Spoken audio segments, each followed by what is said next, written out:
जय हिंद दोस्तों। इससे पहले हम आपको स्पाइनल कॉर्ड और ब्रेन के बीच में संबंध बता दिए थे।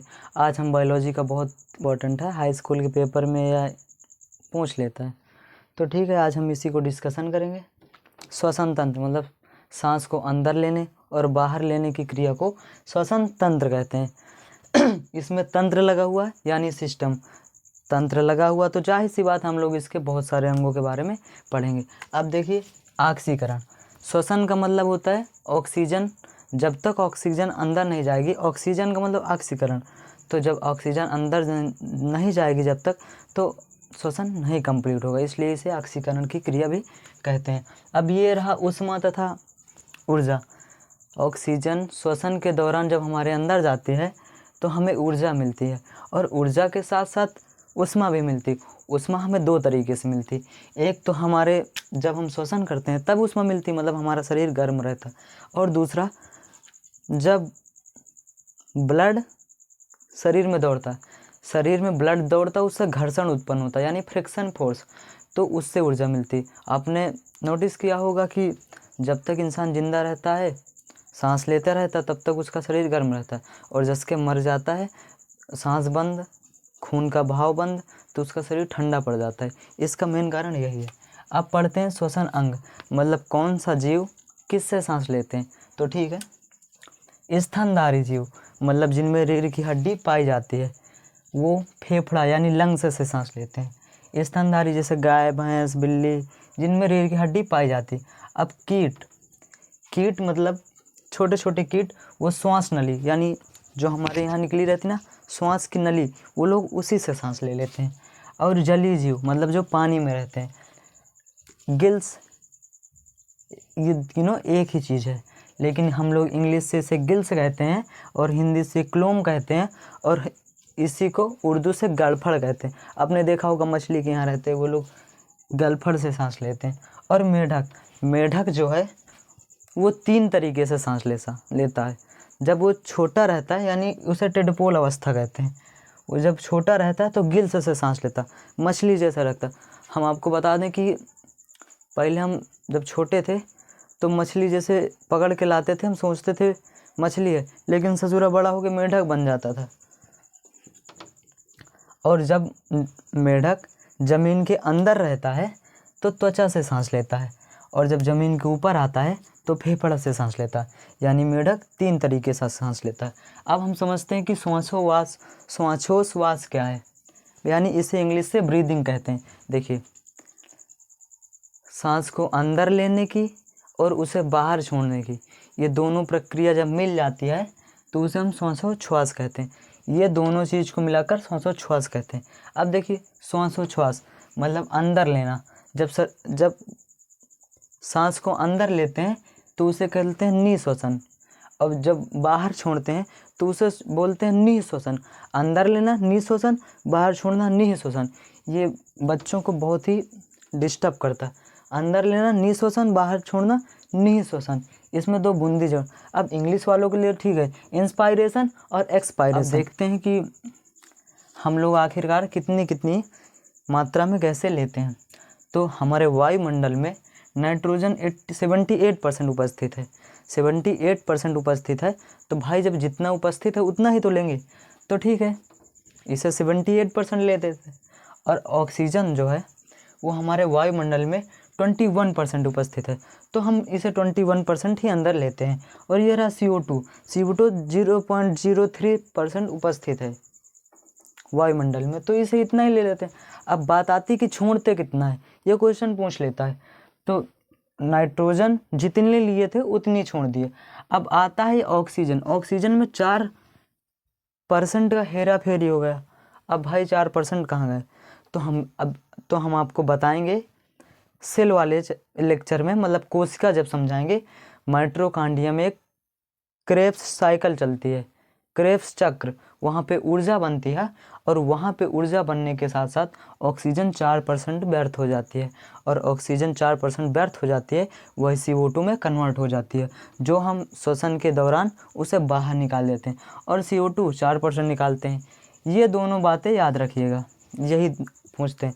अब आप स्क्रीनशॉट मान लीजिए। श्वसन मार्ग क्या होता है, देखिए आपने डाइजेस्टिव सिस्टम यानी पाचन तंत्र वाले चैप्टर में पढ़ा होगा कि जिस नली से भोजन जाता है उसे हम लोग आहार नाल बोल देते हैं। अब श्वसन मतलब जिस वायु जिस मार्ग से अनुसरण करती है उसे हम श्वसन मार्ग कह देते हैं। मान लीजिए भोजन गया तो उसे आहार नाल और वायु गई तो श्वसन मार्ग। तो ठीक है, ये तो श्वसन मार्ग हो गया। अब देखिए श्वसन मतलब सांस लेने के अंग कौन कौन से हैं। देखिए पहला रहा नासा छिद्र, यहाँ पे छोटे छोटे बाल होते हैं जो ली गई हवा में धूलकण होते हैं उसे रोकते हैं। इसके बाद हमारा आता नासा कपाट। नासा कपाट ये हड्डी तेज से मारिए, बहुत तेज से लगता है यहाँ पे, ये हड्डी जो दिखती है इसे कहते हैं नासा कपाट। फिर अंदर होता है ग्रसनी, जहाँ पर भोजन वाला और सांस वाली नली आपस में मिलती हैं अगर, उसे फायरिंग्स बोल देते हैं। इसके बाद स्वरयंत्र, ये पकड़ लीजिए आवाज़ नहीं निकलेगा, इसे स्वरयंत्र वॉइस बॉक्स भी कहते हैं, इसे कहते हैं लैरिंग्स। इसके बाद रही श्वास नली यानी ट्रेकिया। अब हम फिगर में समझते हैं, ये रही ट्रेकिया, ये जो आपकी लंबी सी नली आई होती है पाइप जैसे कि, इसे ट्रेकिया कहते हैं। जब ट्रेकिया दो भागों में बट जाती है इधर उधर तो इसे ब्रोंकाई कहते हैं। और जब ब्रोंकाई कई छोटे छोटे भागों में बट जाते हैं जैसे ये और ये और ये और ये, तो इसे ब्रोंकाइलियस कहते हैं। अब ब्रोंकाइलियस के जो मुंह पे है गुच्छनुमा आकृति, इसे एल्वेली कहते हैं क्योंकि हमारा ब्लड यहीं तक यहाँ आता है और ऑक्सीजन भी है। कोरोना जानते हैं, कोरोना सबको जानता है। तो कोरोना जो आता था ना वो ससुरा यहीं पे अटैक करता था और इसको पूरा बंद कर देता था। जब सांस जहाँ से आता था तो ऐसे लेते थे सांस, बीच में सांसें अटक जाता था, तो ये वो यहीं पे अटैक करता था। अब इसके बाद हम समझते हैं डायाफ्राम क्या है। तो पहले एक बार रिवीजन करते हैं। सांस लेने मतलब श्वसन करने के लिए कौन कौन से अंग जरूरी। नासा छिद्र, साथ साथ बोलिएगा आप भी, नासा छिद्र, नासा कपाट, ग्रसनी, फिर इसके बाद स्वरयंत्र, फिर सांस नली यानी ट्रेकिया। ट्रेकिया दो भागों में बट गई, ब्रोंकाई, फिर ब्रोंकाई और कई भागों में बट गया तो उसे कहते हैं ब्रोंकाइलियस। फिर उसके जो गुच्छनुमा आकृति है उसे अल्वेली कहते हैं। तो ठीक है, आप इसका स्क्रीनशॉट लीजिए। ये रहा हमारा डायाफ्राम है। अब डायाफ्राम सांस लेने में 70% मदद करता है, बहुत ही ज़्यादा मदद करता है। 70% सांस लेने में डायाफ्राम मदद करता है। अब जैसे हम लोग सांस लिए तो डायाफ्राम नीचे चला गया, अब जैसे सांस छोड़ेंगे तो फेफड़े के पास इतनी हिम्मत ताकत या है नहीं कि वो छोड़ सके, तो डायाफ्राम से बोलेंगे ए ढकेलना ढकेलना, तो डायाफ्राम अंदर से ढकेलेगा। अब मान लीजिए ये रुसिया आ गया, मान लीजिए रुसिया आ गया कि नहीं जाएंगे हम आज ऊपर, तब तो निपटा देगा ना। ठीक है, खैर बात की बात है। तो हमारा जो 70% है वो डायाफ्राम सांस लेने में मदद करता है। कभी कभी स्टूडेंट वगैरह होते हैं तो उसमें आप देखेंगे ना हाथ टूटा ना पैर टूटा, लेकिन फिर भी आदमी मर जाता है। क्यों? क्योंकि वो जो डायाफ्राम होता है मतलब ऐसे गिर गया, डायाफ्राम में टूट गया। और डायाफ्राम किसका बना होता है? डायाफ्राम जो होता है वो संयोजी ऊतक का बना होता है, इतना मजबूत तो होता नहीं।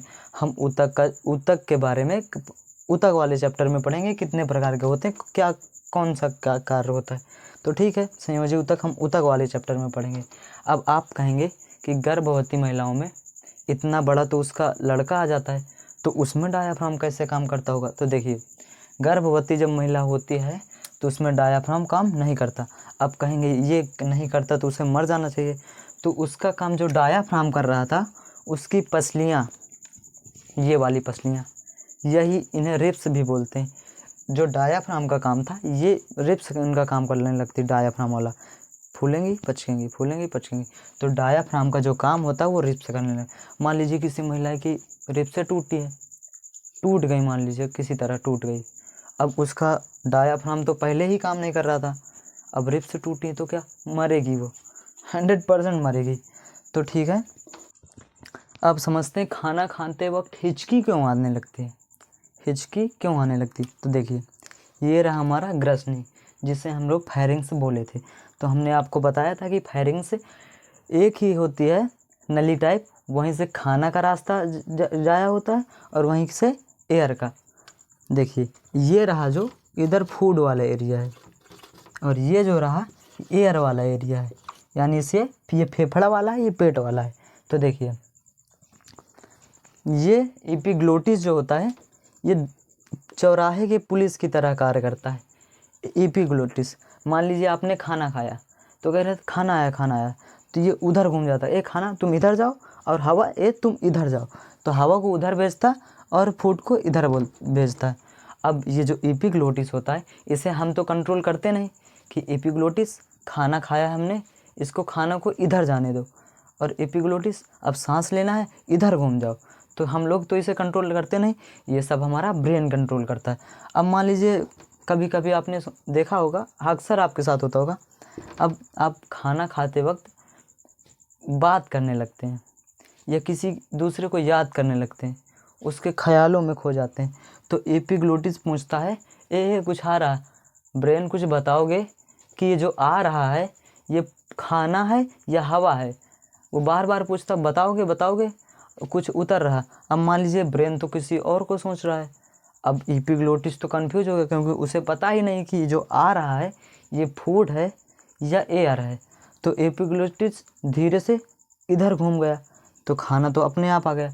अब मान लीजिए जो गलती से इधर घूम गया तो खाना जो खाया था वो धीरे धीरे एयर वाले रास्ता से उतरने लगता है, और जैसे ही उतरने लगता है फेफड़ा देखा ए कुछ आ रहा, अरे खाना आ रहा, तो मारता धड़ाम से, आपको हिचकी ऐसे हिचकी आ जाती। क्यों हिचकी आ जाती समझ गए आप, ये इधर आएगा अरे उधर जाओ, तो एपिग्लोटिस बिजी था, वो बार बार पूछ रहा, अरे बताओ कोई किधर जाएगा, ब्रेन तो सोच रहा था उसको, तो एपिग्लोटिस भी कहता है अरे मरो ससुरा हमें क्या, तो एपिग्लोटिस उधर घूम जाता है, तो खाना वाले में उतरने लगता। अब भाई ये फूड वाला एरिया ना, तो यहाँ पर इसकी चलेगी, आपने सुना होगा जिसका गली उसका राज, तो उधर एयर का फेफड़ा कहता आ रहा मारो धड़ा, तो भेज आप देखते हैं हर 2 मिनट में हिचकी आएगी, क्यों, जब तक भोजन दिखेगा अभी दिख रहा है मारो मारो धड़ा, सबको अलर्ट कर देता मारो, जब तक यहाँ दिखेगा तब तक मारते रहता हुच। और आपने देखा होगा फिर लोग पानी पी लेते हैं तो थोड़ी देर बाद सही हो जाता, लेकिन यहाँ अलग ही विचारधारा है, लोग सोचते हैं कि हमको कोई याद कर रहा है, अरे भाई याद तुम ना कर रहे थे उसको तब नहीं ऐसा हुआ है, अलग अलग विचारधारा है लोगों की। तो आप समझ गए हिचकी क्यों आने लगती। जब सांस लेते हैं तो पहले जाती है नासा छिद्र, नासा कपाट, ग्रसनी अंदर जिसको हम फायरिंग से बोले थे, उसके बाद जाता स्वर यंत्र यानी लैरिंग्स, इसके बाद ट्रेकिया, ब्रोंकाइलियस, एल्वेली। अब हम जानेंगे कि एल्वेली में होता क्या होता है एल्वेली में, क्या अगर वो ऑक्सीजन जा रहा है तो किस लिए जा रहा, और हीमोग्लोबिन क्या है। तो हीमोग्लोबिन देखिए, जो हीमोग्लोबिन होता है वो गैसों का आदान प्रदान करता है, और हीमोग्लोबिन हमारे रक्त में पाया जाता है, रक्त में हीमोग्लोबिन पाया जाता है।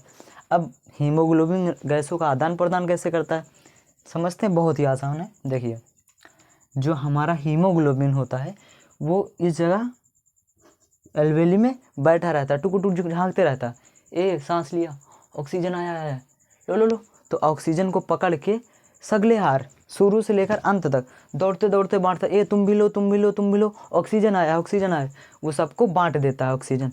और ऑक्सीजन का काम क्या होता है हम अभी बताएंगे, ठीक है। तो हीमोग्लोबिन का क्या काम होता है समझ गए, जैसे ही सांस लिया हीमोग्लोबिन बैठा, हीमोग्लोबिन ऑक्सीजन लिया और तुरंत भागा और सबको बांटा, और माइटोकांड्रिया में कोशिका तक पहुंचा, माइटोकांड्रिया तक, और माइटोकांड्रिया में क्रेब्स साइकिल चलती है जिससे ऊर्जा बनती है, और ऊर्जा में ऑक्सीजन व्यय होती है, और ऑक्सीजन के जगह CO2 निकलती है, और तुरंत वो भागता है CO2 लेकर कि CO2 दो और ऑक्सीजन लो, तो CO2 लेकर आता है और उसको फिर छोड़ देता है। फिर हम सांस लिए, ऑक्सीजन गई, बांटा सगले हार, फिर से आया CO2 लेकर, CO2 छोड़ दे, यही क्रिया होते रहती। अब हम समझते हैं कार्बन मोनोडाइऑक्साइड या सिगरेट पीने के बाद शरीर नसियाने क्यों लगता है, कभी सोचा आपने, आइए समझते हैं एकदम आसान भाषा में। देखिए जो सिगरेट होती है धुआं वगैरह की चीज़ें, उसमें निकलता क्या है कार्बन मोनोडाइऑक्साइड, कार्बन मोनोडाइऑक्साइड।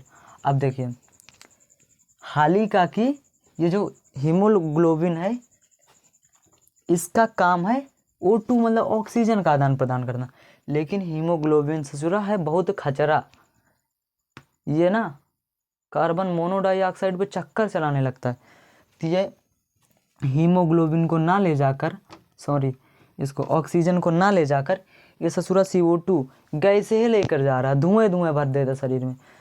इसे आपने सुना होगा कि रात में ठंडियों के समय कोयला जगह लाकर नहीं सोना चाहिए। इससे क्या होगा, वो ससुरा धुआं धुआं लेकर जा रहा है, पूरे शरीर में धुआं धुआं, आपको चक्कर आने लगेगा और बेहोश हो जाएंगे। और इसी तरह होता है सिगरेट पीने में। जैसे आपने लिया सिगरेट यानी धुआं, क्या निकलता, कार्बन मोनोडाइऑक्साइड, और हीमोग्लोबिन ससुरा बहुत खचरा है और वो ऑक्सीजन को ना ले जाकर कार्बन मोनोडाइऑक्साइड को लेकर जा रहा है। अब समझो, इसको लेकर जाना चाहिए ऑक्सीजन को, कार्बन मोनोडाइऑक्साइड को लेकर। और जगह जगह पे कोशिकाएं हैं, और कोशिकाएं जो सिगरेट पिया था उसका धुआं कार्बन मोनोडाइऑक्साइड कोशिकाओं में हर जगह फैल जाती, तो आपका शरीर नसियाने लगता है, उसको कहते हैं नशा चढ़ने लगा। और धुआं के संपर्क में रहेंगे, थोड़ी देर चक्कर आएगा और आप बेहोश होकर गिर जाएंगे। इसीलिए रात में अंगीठी जलाकर ना नहीं सोना चाहिए।